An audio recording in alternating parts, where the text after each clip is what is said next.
പുറപ്പാട് അധ്യായം 5. ഫറവോയുടെ പ്രതികരണം.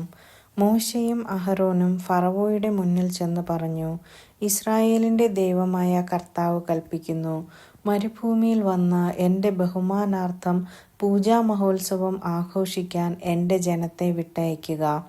അപ്പോൾ ഫറവോ ചോദിച്ചു, ആരാണീ കർത്താവ്? അവൻ്റെ വാക്ക് കേട്ട് ഞാൻ എന്തിന് ഇസ്രായേൽക്കാരെ വിട്ടയക്കണം? ഞാൻ കർത്താവിനെ അറിയുന്നില്ല, ഇസ്രായേൽക്കാരെ വിട്ടയക്കുകയുമില്ല. അപ്പോൾ അവർ പറഞ്ഞു, ഹെബ്രായരുടെ ദൈവം ഞങ്ങളെ സന്ദർശിച്ചിരിക്കുന്നു. ആകയാൽ 3 ദിവസത്തെ യാത്ര ചെയ്ത് മരുഭൂമിയിൽ ചെന്ന് ഞങ്ങളുടെ ദൈവമായ കർത്താവിനെ ബലിയർപ്പിക്കാൻ ഞങ്ങളെ അനുവദിക്കുക.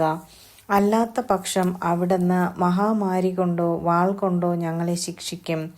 അപ്പോൾ ഈജിപ്റ്റ് രാജാവ് അവരോട് പറഞ്ഞു, മോശെ, അഹരോനെ, നിങ്ങൾ ജനത്തിൻ്റെ ജോലിക്ക് മുടക്കം വരുത്തുന്നതെന്തിന്? പോയി നിങ്ങളുടെ കാര്യം നോക്കുവിൻ.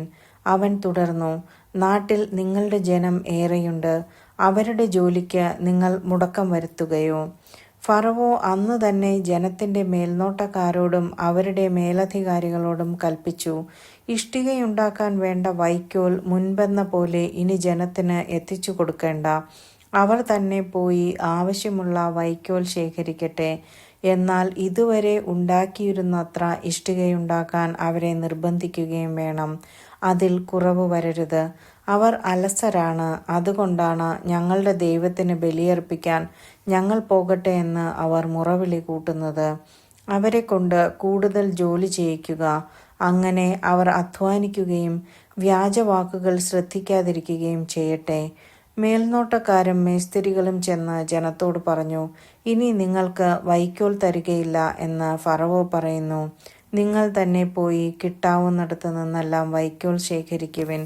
എന്നാൽ പണിയിൽ യാതൊരു കുറവും വരരുത്. ജനം വൈക്കോൽ ശേഖരിക്കുന്നതിന് ഈജിപ്തിൻ്റെ നാനാഭാഗങ്ങളിലേക്കും പോയി. മേൽനോട്ടക്കാർ കർശനമായി നിർദ്ദേശിച്ചു, ദിവസം തോറുമുള്ള വേല വൈക്കോൽ തന്നിരുന്നപ്പോൾ എന്ന പോലെ ചെയ്തു തീർക്കുവിൻ.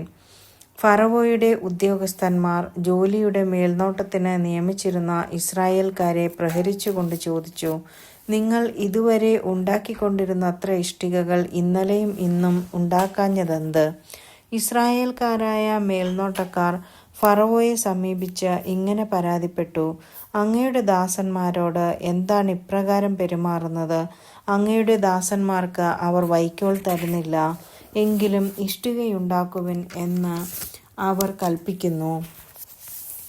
അങ്ങയുടെ ദാസന്മാരെ പ്രഹരിക്കുന്നു. എന്നാൽ കുറ്റം അങ്ങയുടെ ജനത്തിൻ്റെതാണ്. ഫറവോ മറുപടി പറഞ്ഞു, നിങ്ങൾ അലസരാണ്, അതുകൊണ്ടാണ് കർത്താവിന് ബലിയർപ്പിക്കാൻ ഞങ്ങൾ പോകട്ടെ എന്ന് നിങ്ങൾ പറഞ്ഞുകൊണ്ടിരിക്കുന്നത്. പോയി ജോലി ചെയ്യുവിൻ. നിങ്ങൾക്ക് വൈക്കോൽ തരികയില്ല, എന്നാൽ ഇഷ്ടികയുടെ എണ്ണം കുറയുകയും അരുത്. അനുദിനം ഉണ്ടാക്കുന്ന ഇഷ്ടികയുടെ എണ്ണത്തിൽ കുറവ് വരാൻ പാടില്ലെന്ന് കേട്ടപ്പോൾ ഇസ്രായേൽക്കാരായ മേലാളന്മാർ ധർമ്മസങ്കടത്തിലായി.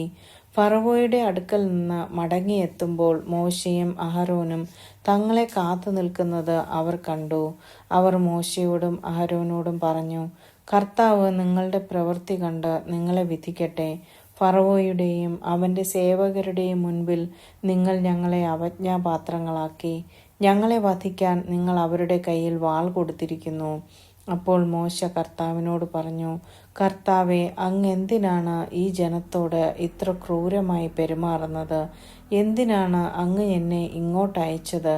ഞാൻ അങ്ങയുടെ നാമത്തിൽ ഫറവോയോട് സംസാരിക്കാൻ വന്നത് മുതൽ അവൻ ഈ ജനത്തെ കഷ്ടപ്പെടുത്തുകയാണ്.